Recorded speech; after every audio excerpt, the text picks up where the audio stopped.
Most of you in this room either already have or will at some point have the opportunity to craft your own product strategy.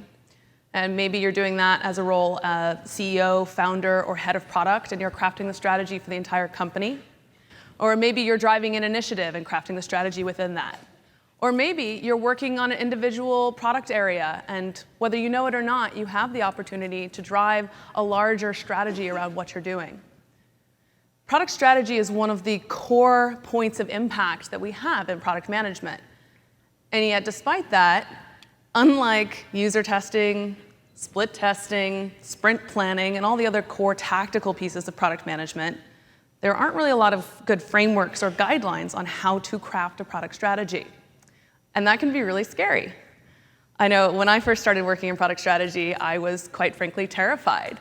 I had to present to our executive team, and I was certain that they were going to be judging me on some invisible rubric that I didn't know about, and that I would be judged insufficient. But it doesn't have to be that scary. As I've had a few more reps on product strategy, I've started to develop my own frameworks and my own guidelines that I'm bringing here today to share with all of you. After all, it is product school, product con, and what better opportunity than to teach you a little bit about how to craft a product strategy and demystify a little bit of this.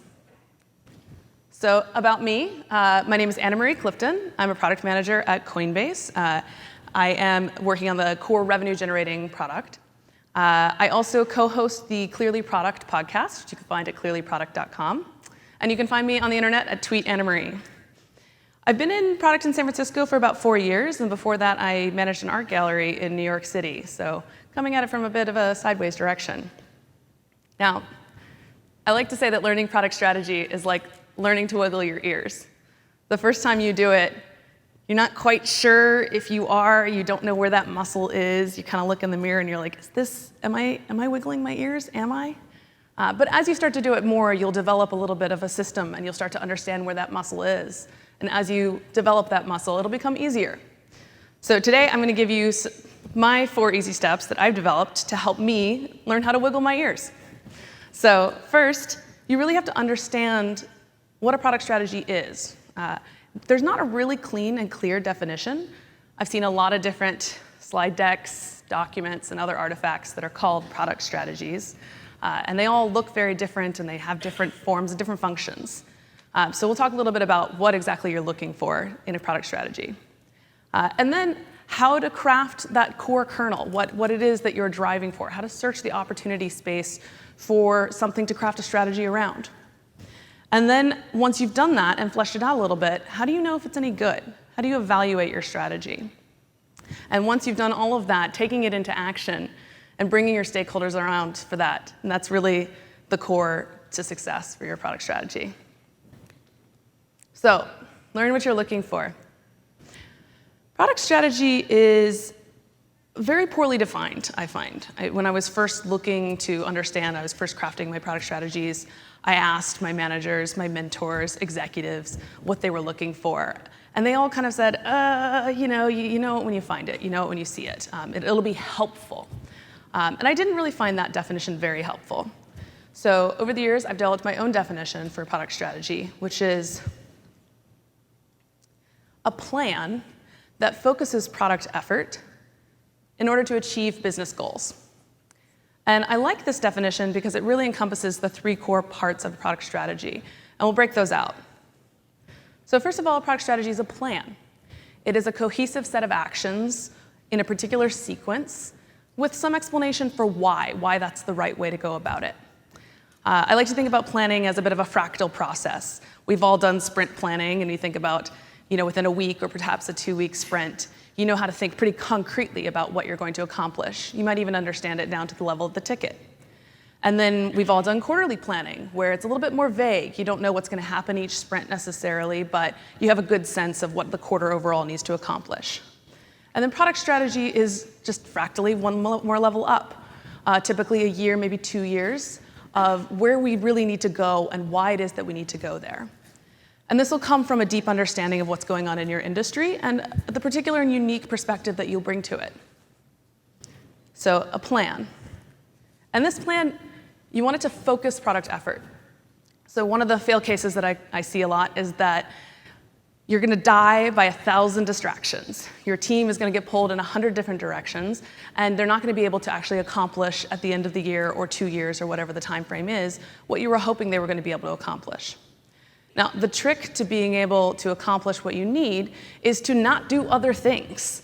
And a lot of times people, when they start to think about product strategy, they think about it as additive. Like, we're going to go in this direction and we'll accomplish these 5 things. But they don't think about it being also a subtractive process where you have to say what it is that you're not doing. How is it that you're going to accomplish what you're planning on accomplishing, if not by not doing everything else? And you need to be very explicit about that, because if you're not, your team will not be able to say no to all the different requests and pings that come in. So I like to think about a product strategy as fuel to the no engine of your team. It should be something that your team can point to when a new feature request comes in from sales or potentially the CEO, and they can say, that doesn't fit with where we're taking the product. That's not part of our product strategy, so we're not going to be able to do that. And it needs to be something that the whole company can get on board with. And lastly, it needs to be focused on achieving business goals. I know in product, a lot of times we like to exist in this beautiful, pure box of just product. But the reality is we have a business case that we serve. And if we're not serving that well, we're not doing our jobs. So it's important to remember that you don't have to create these goals, but you better be working within those goals, and the product needs to serve that. Otherwise, what are we even doing here? But one thing to keep in mind is that your product strategy is not the goals themselves. This is actually a pretty common fail case where we'll say, our product strategy is to achieve X metric, and then Y, and then Z, and ta-da, that's what we're doing. Well, it's not actually a strategy. It doesn't tell us how we're going to accomplish that. It's not a plan of action, of coherent steps. This, for instance, is a set of goals. We're going to move into international markets. We're going to go live in 96 countries by the end of the year, and in Q1, we're going to get all our top priority regions. That's great. Those are goals. Those are wonderful goals. They're very tangible, and you should use them as goals, but they're not a strategy. A strategy, for instance, might be, we want to capture new markets, and we're going to do that by developing a light version of our product for low connectivity areas. We're going to invest in an automated internationalization engine because we can't do that manually, and we're going to ensure that all new features are developed in a global-first way, and that will limit the total number of features that we can do, but that's important for capturing new markets. So this is the difference when you think about goals versus strategy. They're very easy to confuse, but they're very distinct. And a last rule of thumb, more simple is more better. You need this product strategy to be something that the whole organization can look to and use as a reason to do or not to do something.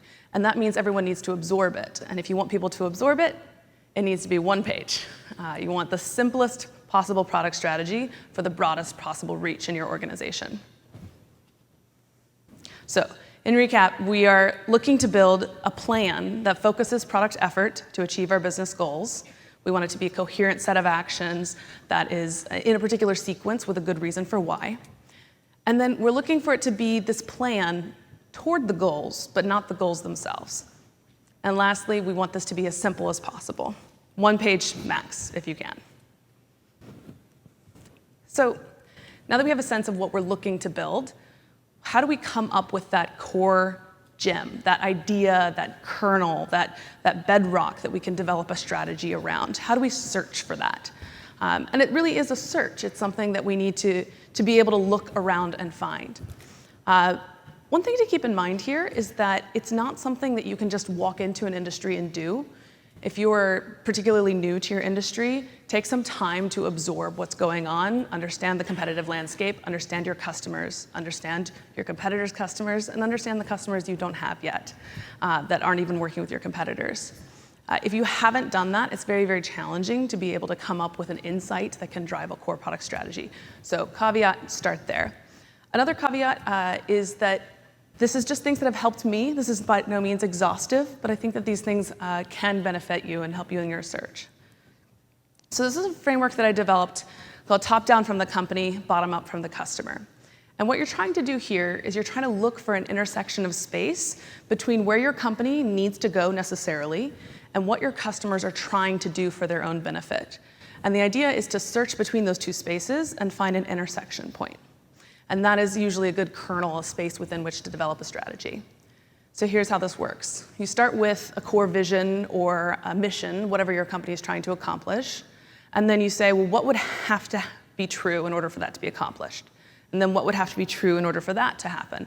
And then you back down as far as you can go to draw a pretty clean line of causality.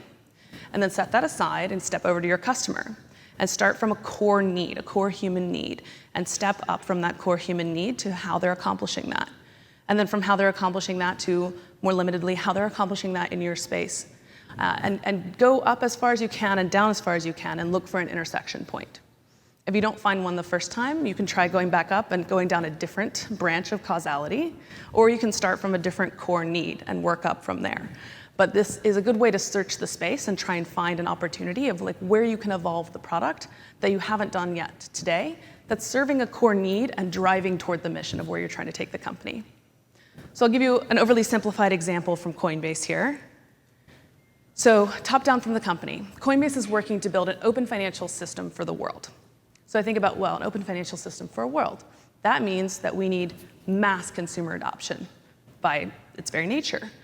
Well, if we need mass consumer adoption, we also need that of a financial product. And then you can go down a few more steps. You step over to the customer and say, for a financial product, people are looking for financial gain. They're looking for financial security, start from a very core need. And then step up to how they're doing that in your industry today, or potentially how your competitors are doing it. And you see that in crypto, these customers are looking for financial gain through active trading. And so you find that space in between, and you develop a product strategy around promoting financial gain in the active crypto trading space.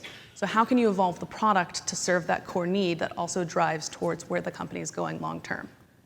So this is one strategy you can follow. Another search space that I like to explore is called mapping the value curve of your competitors. And this is an idea I pulled from Malborn and Kim's Blue Ocean Strategy, which is a book I highly recommend. And I like this tool for a few reasons. So first of all, it's visual, and there aren't a lot of good visual tools in the product strategy space, but we all tend to be very visual people by nature, and product that has a pretty common thread of visual nature. It also forces you to think very holistically and high level about your industry. And as I mentioned earlier, that's going to come at the heart of really understanding where to go, is this understanding of your industry. And so this is really a good forcing function for that. And the last thing that I like about this is it's a very customer-focused, customer-centric methodology. And it's really easy to lose that when you're starting to get into the mindset of strategy. It's easy to think about the customer when you're working on a particular feature and thinking about how someone will use that, what job it serves, what they're trying to accomplish. But when you're at a very high level trying to think about how to move your company forward, sometimes it's easy to lose sight of the customer. So this really helps you not do that. So here's how it works. We're mapping the value curve of your competitor. The core idea here is that your industry competes on a number of factors. So in the auto industry, for instance, they're competing on price, fuel economy, aesthetic, safety, for instance, and so on. And the idea is that your customers come to your industry and are looking at those particular factors. And they're like, well, how much does this car cost? How safe is it? How pretty is it? How fast does it go? And how fuel efficient is it? And those are the factors that they're considering. So the idea is that you would draw out the curve of how your industry competes.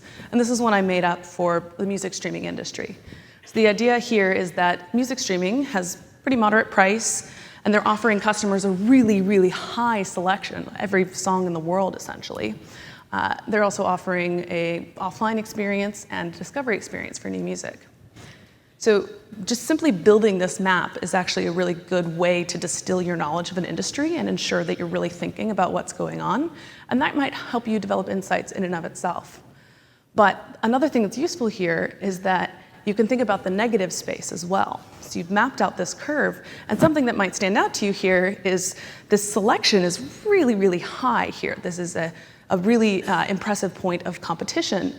But high selection implies high royalty fees. So maybe there's an opportunity for you to offer lower selection if you were to do something else as well. So the idea is you want to extend the number of factors that the industry is competing on by adding a new one, and that allows you to compete in a new space.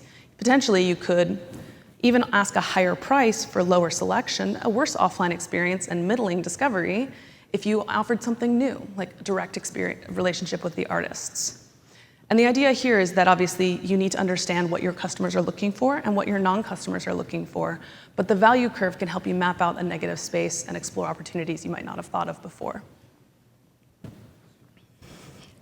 Lastly, one of the best places to look for ideas is within the minds of your own colleagues. I find that a lot of times in product we think, we're responsible for having the ideas, so let's just sit alone in a room and maybe read Mary Meeker's report, but that's it. But really, your company is full of people who are drawn to work at that company in that industry and potentially have worked in other companies in that industry before. They're likely brimming with ideas and they're spotting trends with your customers. So I recommend every product manager have a panel of experts in their organization. They're go-to people that they trust that are identifying what's going on. So these are going to be people in the exec team. These are going to be people in product, likely user research, support, and everywhere throughout your company. Just start to find the people that are talking about the pains that the customer has. You're not necessarily looking for people who have the best new feature idea or who are watching Product Hunt every day, but you really want to understand what trends are going on. And there's a lot of people in your organization that you might have overlooked that probably have that information and that insight. And remember, it's not your job to have all the great ideas. It's just your job to champion them. A lot of times we have this opinion that the product manager has to drive those ideas, but really you don't have to be the one to come up with them. So be more humble about that and make sure you're working with the panel of experts in your organization. So to recap, a few strategies that you can use to search the opportunity space. You can think about coming top down from what your company is trying to achieve and bottoms up from what the customer needs, its core needs, looking at that intersection space in the middle. You can map out the value curve of your competitors and try and identify negative space there. And you can really get to understand the minds of your colleagues and query the panel of experts that you work with. So once you've done that, and once you've found that germ that you're going to build a core strategy around, and you have this core concept, you start fleshing out what you think are going to be the right steps, in what sequence, and why that might be. But how do you know if this is ready for prime time? How do you know if this is a good product strategy? This is actually a really important part of the product strategy development process, is being able to evaluate your own work. So I found a few things helpful here. We all remember in grade school when we were trying to learn different parts of speech, and there are these little phrases that you use. So if you're trying to see if something's an adjective, you say, the girl was very blank. So the girl was very fast. The girl was very happy. And those are adjectives. The girl was very banana. Not an adjective. Or with prepositions, around the box, over the box, under the box, through the box. Those are all prepositions. So I find that finding the right sentence to force you to finish it can actually be a really good forcing function for understanding if you've developed something strong. So I like these two sentences. We are going to focus our efforts to achieve our goals by blank. And if you can answer this sentence, if you can finish this sentence with an answer from your one-page product strategy that's cohesive, then what you're doing is you guarantee that you're talking about a focused effort. You're talking about narrowing in, and you've answered that question. And you're also talking about how it'll accomplish those goals, which guarantees that it's not goals in and of itself, which is, again, another common fail case. And then another sentence you can use is, this is the most effective way to do this because blank. And again, this is another good forcing function sentence you can use to establish that you've evaluated the opportunity space and you've established a good core conceit and you've established a good structure of how you should accomplish this. And one of the best things that you can do is actually give your product strategy to one of those panels of experts, one of those trusted colleagues, and ask them to finish the sentence for you. Say, here, read this doc, and then fill out this sentence. And get a sense of, if people, as you share this around, get a sense of if people are really getting the same sentence from your doc, and if it's a really compelling sentence. And then lastly, watch for signs of passion. And this is the truest sign that you have that you've hit something, is that as you share it with people, even as you're just sharing an early draft, a work in progress, they're going to want to take that and they're going to want to run with it. They're going to ask, oh, this is great. A designer, I've got some ideas I want to sketch out. Or if it's a product manager, they might say, oh, this gives me some feature ideas. Have you thought about X, Y, and Z? And they might even start writing specs toward that. If you share it with executives, they might start asking you for timelines when you're going to start delivering some of those. And if you share it with your engineers, they might start thinking about how they can use that to reprioritize some of their work. And people are really hungry for good product strategy. And so when they see something that they believe they can get behind, they're going to start running with that, and they're going to start trying to use it before you're even ready to let it out of the gate. And that's actually a really good temperature test to know when you are ready to let it out. Are people already asking you to? So in recap, you know you'll have a strong product strategy when it answers the questions of how it focuses the work to achieve the business goals, and when it answers the why it's the most effective path sentence. But really, the big thing you're looking for is passion, and the people that are seeing it, are they already running with it? So lastly, you've done all this work, you developed this great strategy, you feel pretty confident in it. How do you actually move it into action? How do you bring your stakeholders along so that you can move forward with this in the organization? Well, surprise, trick question. They should already be with you. I talked about in the search space, you should be working with a panel of experts that includes executives. You should be pulling them for their insights, and they should be with you along this journey. It's part of that sounding process. You should be pulling as you're asking. And then, as you develop your ideas, you should start pushing out to increasingly large share circles. So maybe you have that one or two very close colleagues that you really trust their ability to look at something that's pretty rough, maybe look at something that you're going to throw away. You share the first version with them, and they'll give you feedback, and maybe you'll throw that away, maybe you'll develop something new. But as you gain confidence and as it evolves, you should be sharing it with a broader and broader circle. And as people are gaining passion and excitement about this strategy, they'll start sharing it with other people too. And so by the time you get to a point where you're looking to bring your stakeholders along and move this into action, they should already have heard of it. You should already be pretty on the same page about it. But that said, it's still really important to get that formal stamp of approval. Because what you want this product strategy to do is give people the confidence to say yes or no to requests. And if someone's going to have the confidence to say no to a feature request, they need to understand that this is a protected and approved product strategy. That this is something that leadership will stand behind and say, yes, this is what we're doing for the next 2 years. You should use this to say yes or no. So you probably have a lot of different options for getting that formal stamp of approval in your organization. Maybe it's a leadership review, maybe it's a product review, maybe there's some email process or something like that. But whatever you do, just make sure you get something formal and something public from someone very senior saying that this is approved and this is what we're going to move forward with. But I like to say, don't bring a marriage license to the second date. Again, you want to make sure that when you walk into that room, everyone who needs to say yes has already said yes before you walk in the room. So to recap, if you want to bring your stakeholders along, make sure you're doing it from the beginning as that part of that pull process and trying to get ideas.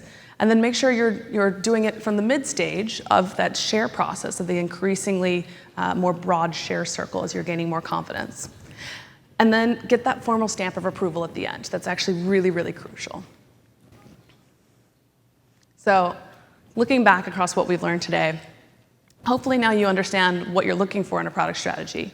You're looking to craft a plan that focuses your product effort to achieve business goals, something that narrows in, something that has a sense of cohesion, steps in a sequence, and a reason for why.